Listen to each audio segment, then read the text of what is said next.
Hello everyone, I am Matthew Jana for Card Runners, and I'm here with part 2 of the Moving Up the Limits Quickie series, and today we're going over No Limit 50.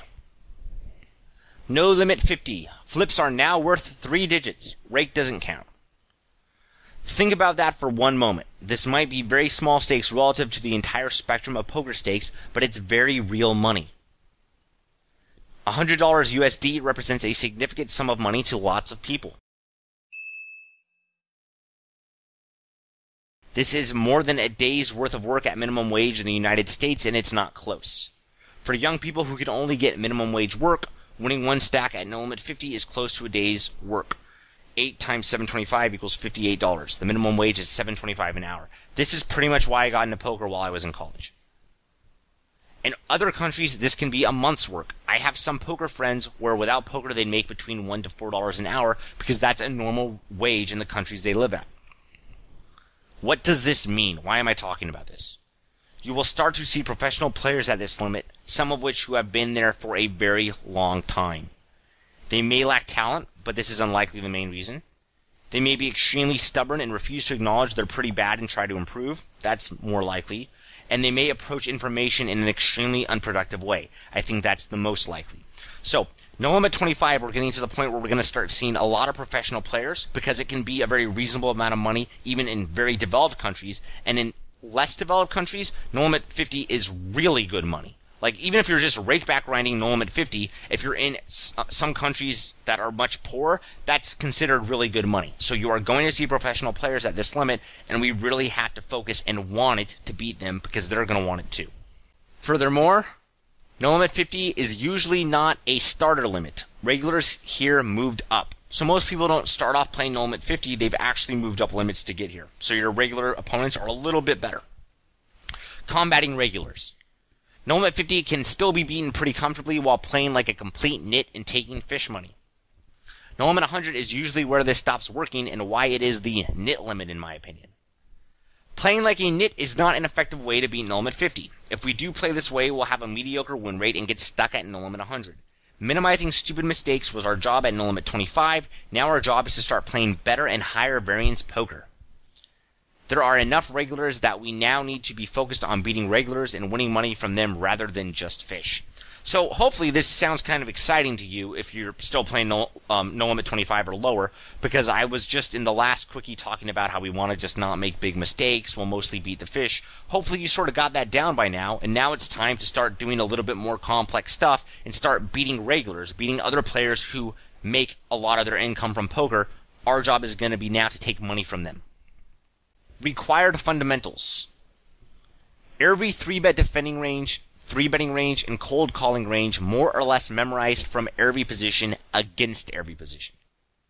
This does not need to be extremely precise since some ranges actually require fractions of combos. Don't waste forever trying to get all these ranges perfect. It's an interesting exercise, but not worth the time. So when I say this, and this is a much higher standard than most people probably have for No Limit 50, I want you to be quick, and I want you to realize what ranges should look like in every single position, because it's one of those things that's going to be much easier and quicker to sort of learn away from the tables, and it's not that hard. This isn't as hard as it sounds if you simply remember the worst hands you defend with from every position. Once again, this doesn't need to be perfect, but if under the gun opens, you really shouldn't have to scratch your head and sit there for a long while thinking, okay, do I flat with 7-8 suited in the cutoff or not? I don't remember. Have an idea of what you do and why. For example, you can say, oh, middle position opened and I'm in the button. I call with 4s and 6-5 suited and better versus most and call with ace-jack off based on blank. Then you can fill in blank with whatever you want. And that's actually pretty similar to my thought process there. So I can call with pocket 3s or pocket 2s sometimes, or I can fold 6-5 suited sometimes. They're all very close in strength, but in general, that's around what I'm calling with. And then with a hand like ace-jack off, which doesn't flop a lot of great hands, and against a middle position opening range that's relatively tight, there's some stats that I look at to see if I want to play ace-jack off. That's more or less what your thought process should look like. The exact range there doesn't matter. I was just using pocket fours and 6-5 suited as an example. So if you want to call it pocket twos or pocket threes there, that's fine. It's just an example. But your thought process should look like that, and it should be very, very quick. Memorizing these ranges gives us a huge edge on other regulars who use bad preflop ranges. It also gives us more free time to spend playing more tables and focus on the other tables we're playing. That's the main reason why we're doing this. You should know what every raise first in frequency looks like. This is extremely important. How many king jack off do you expect the opponent to have in his range if he opens 15% raise first in? What about 20%? What about 25%? So let's look at this really quickly. A 15% open is pretty much an under the gun open. So that's not going to have any king jack off. Once in a while you'll see someone that flips it over, but for the most part there's no king jack off in the 15% range. 20%, that's around a middle position open, and that's one of those debatable hands to open a middle position. Some people do, some people don't. So against a 20% raise first in, you can say king jack off is discounted there. Maybe give him credit for half of his combos until you know, and most of the time you're not going to know, so half the combo seems reasonable. 25% is just a little bit tighter or around a cutoff open, and almost everyone should be opening king jack off in the cutoff, so we expect all the king jack off in the 25% range, around half in the 20% range, and none in the 15% range. If the flop comes, or if the board comes ace, queen, 10, knowing that is extremely important. It's a lot different if your opponent has 16 nutty combos than if he has 4. It's important to realize this stuff. You might not be extremely quick with it, but these are the fundamentals you should be working on right now if you're trying to play Gnome at 50, because you need them for the higher limits. Give me a reason for not following your hand chart. If I were reviewing your hand histories, I would require justification for why you did not follow what you believe is near theoretically correct preflop. If you open ace jack off in the cut in the big blind 3-bets, is that a call in theory? Take a moment and think about it. See if you know. Hint, yes. I mean, just plain as day, it really is. If you're folding ace jack off, you're folding way too much. Give me a reason to justify your fold. There are several reasons. This player is a complete nit that 3-bet me. This player is an unknown, and most unknowns don't 3-bet enough at Gnome at 50. Both of these reasons are fine. I very rarely will have a huge problem with a play someone made if their thinking is consistent and makes sense at every single point. Chances are, if your thinking is good and consistent, it's probably a reasonable line, and the few times that it's not, that's when hopefully you'll have a poker friend or someone that will speak up and tell you why it's not correct, or you'll just learn through trial and error. Let's say the button opens to 2.5 big blinds and you have king 7 suited in the big blind. You fold. Can this make sense in theory? Once again, take a moment and think about it. Hint, no. That fold can be fine though, but you need a reason justifying it. Wait a second. He opens the button around average, folds to 3-bets around average, and folds to c-bets slightly above average. Why are you folding this? This isn't really okay anymore. Because once again, we're thinking towards the future and we're trying to beat other regulars. If you're folding a hand in the big blind that's pretty much strong enough to flat or at the very least 3-bet, there needs to be a good reason for it. Most of the time that hand needs to be 3-bet. It can't be one of those hands that you're just mucking because you think king 7 suited is a little hard to play post-flop.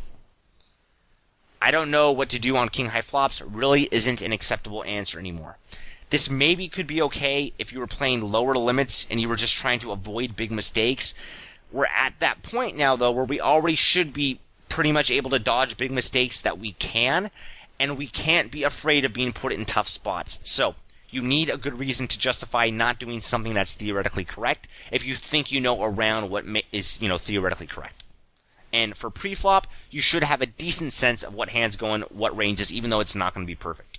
Tear those regulars apart. Tell me how you are going to exploit every regular you're playing against to where you have a decent sample. How do you exploit someone who folds too much to continuation bets? How do you exploit someone who 3-bets too much? How do you exploit someone who continuation bets too much? For someone that folds too much to continuation bets, that's really simple. But there are multiple adjustments you should make for all of these. So just because someone folds to continuation bets too much doesn't mean you recklessly continuation bet. It means you're now going to maybe want to check call some hands that would have been value bets before, because your opponent might bluff a little bit more, but he's not going to call very light. If someone 3-bets too much, you're going to want to make adjustments in your 3-bet calling range and your opening range. There are multiple adjustments for each of these. What about when there's a combination of stats? Someone raises flop bets too much, but also folds to continuation bets too much. It's easy to exploit some isolated statistics. Be able to do this. Remember, at no limit 50, you're playing against a lot of regulars who are not very good, and the rake is very high. It's important that you be able to win money from bad regulars with big leaks, so you should be able to make sort of the obvious common sense adjustments when looking at isolated statistics, and even if there are multiple statistics, you probably should be able to give a reasonable response, if not a perfect one. If this is something you're uncomfortable with, work on it. Playing post-flop. At no limit 25, I said use the raise best hands for value, call next best, bluff raise next best, and fold worst hands rule in general. We also mentioned how this rule is more complicated and in general not to raise on very dry boards. I want more precision now for no limit 50. Are you defending enough to flop bets based on his bet sizing? When facing a 75% pot-sized continuation bet in position, are you defending 60% of your range? If not, why not? You need to be able to provide a reasonable explanation for why you do not need to.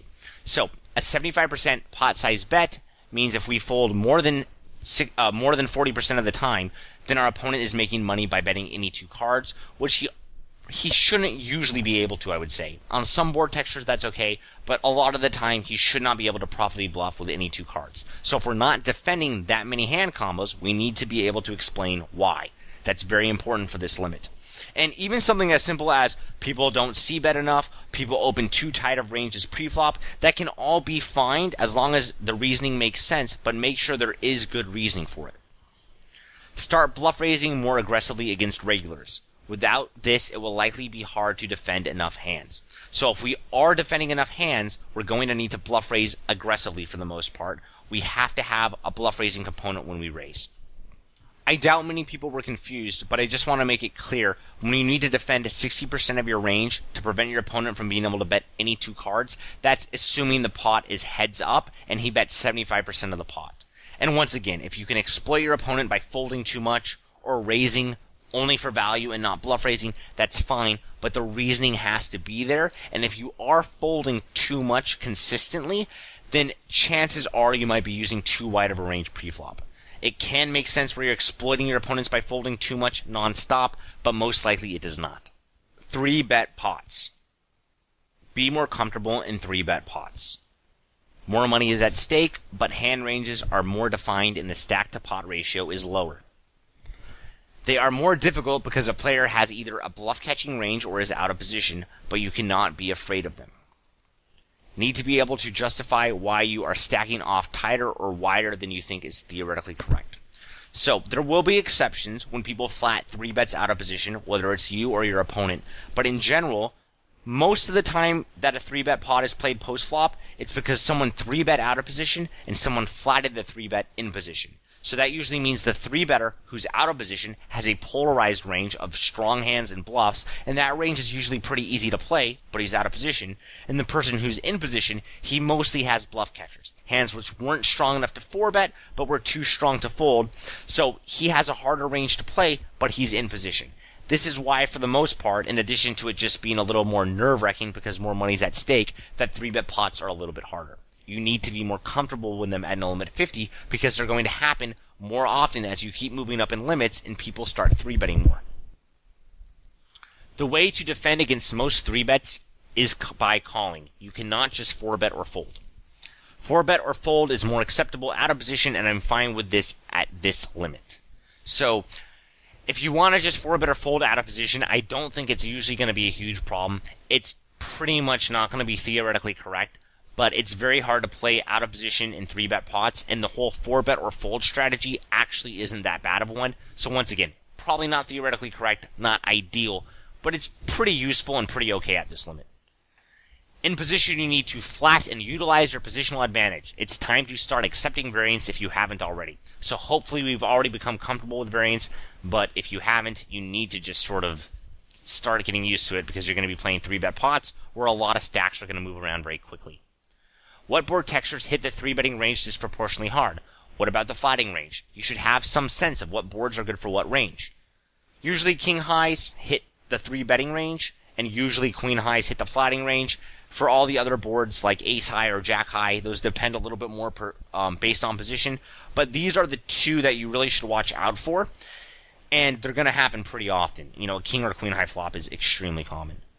Use common sense. Really think when you are in a 3-bet pot, since mistakes matter a lot. Is ace king in his 3-bet flatting range? Is ace queen in his 3-betting range? What do his bluffs look like? Did they hit that board texture? Etc.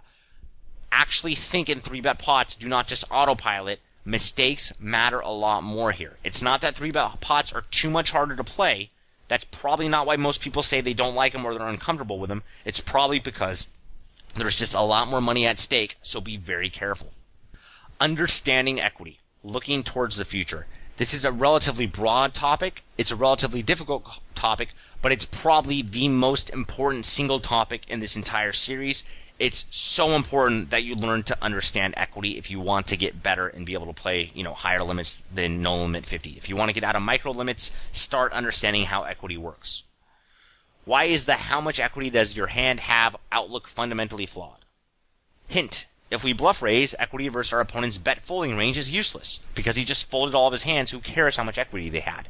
And his bet calling range is very useful, because he's going to put more money in the pot, and we're going to see another card. If we are felting versus 3-bet, then equity versus stacking off range is amazing. Obviously, if we're going to get it all in against our opponent a lot, then our equity is insanely important, because for every percentage of equity we get more, if the final pot's 200 big blinds, that each percentage of equity is worth an extra 2 big blinds. So how valuable equity is depends on what range we're going to be up against. If our opponent is folding, then it doesn't matter how much equity we have. If our opponent's calling, then our equity is pretty important. If our opponent's going to 3-bet and we're going to get all the money in, then how much equity our hand has is exceptionally important. Equity must be realizable. Equity doesn't do us any good if we're not going to get to felt the hand. 8-7 suited has a 20% chance to outdraw pocket aces. It has 20% equity. How many cards do we need to see to make this happen? I actually don't know the exact numbers for this, but I know flopping 2-pair is very rare. I think it's around 1 in 50. It's extremely rare to flop a straight or a flush. I think those are both less than 1 in 100. And trips are somewhere in between the two. So when you add all those up, it's extremely unlikely that you're actually going to have 8-7 suited as the best hand on the flop against pocket aces. You usually flop some sort of draw or some sort of pair, and then you get there by the turn or the river, and that's how you crack pocket aces. Your opponent's not guaranteeing you that you're going to get to see a turn or the river card to get the best hand, though. Your opponent might make you fold your gut shot on the flop. You didn't get to realize your equity in that case, and that sucks. Pocket pairs work completely differently here. When you have a pocket pair, it pretty much tells you whether or not you're going to win by the river on the flop, since you get to see 3/5 of the cards that will be on the board all at once, and you need to hit a set to win. So this doesn't mean suited connectors are better than pocket pairs, or pocket pairs are better than suited connectors. They each do different things well, but that's way too complicated to get into for this quickie. You should understand the difference between the two and which ones work good in what spots. 8-7 suited is going to be able to bluff raise very, very effectively, whereas pocket pairs won't. Pocket pairs are going to be able to either flop the nuts or the air very effectively, which is also useful in certain situations. Know what each hand does and where each one works well. Understanding how equity works will help you determine which hands work well in what spots. So pretty much what I just said. This is hard. Start understanding it now, because it's huge as you start playing No Limit 200 plus, and it's not one of those, yeah, I get it, leak, fix things. This is a leak that takes a lot of work. It's a conceptual thing that's extremely important to start paying attention to now. Also important to begin thinking about why continuation betting recklessly is bad, and the significance of polarizing a range. So I just kind of threw this in since this quickie is already kind of running long, but just like this concept, which you should start thinking about now, even if you don't fully grasp it, start thinking about continuation betting and why polarizing a range is so significant. More on this in the No Limit 100 video. It's not something really confined to a single stake and will be a focus for No Limit 50 to No Limit 200. Summary of No Limit 50. Since there are more regulars, we must be more fundamentally solid and be able to start winning money from them. Most regulars are bad enough and will play against them often enough that exploitative play specifically designed to beat one regular's leaks becomes more important. We are ready to begin approaching more complex topics. The easy-to-fix leaks are already plugged. That's why I just talked about in the last slide, looking towards the more complex stuff that we need to understand. We're now ready to start approaching it because hopefully we're not spewing stacks needlessly anymore. We must start understanding equity in order to make this possible. Randomizing well has become more important, and this cannot be done without understanding equity. And lastly, thanks for watching, and I look forward to reading your comments in the forums. So thanks again for watching the second part of this Quickie series. If you have any comments or feedback in the forums, I'd love to hear from them. And go ahead and let people know about what you think is most important for No Limit 50, or maybe your experiences have been a little bit different from mine. So good luck, everyone. I'll look forward to hearing from you. Take care. Bye. Want to see your hands in the Quickie? Convert your hand history using the CR converter or post it in the forums. Send your link or question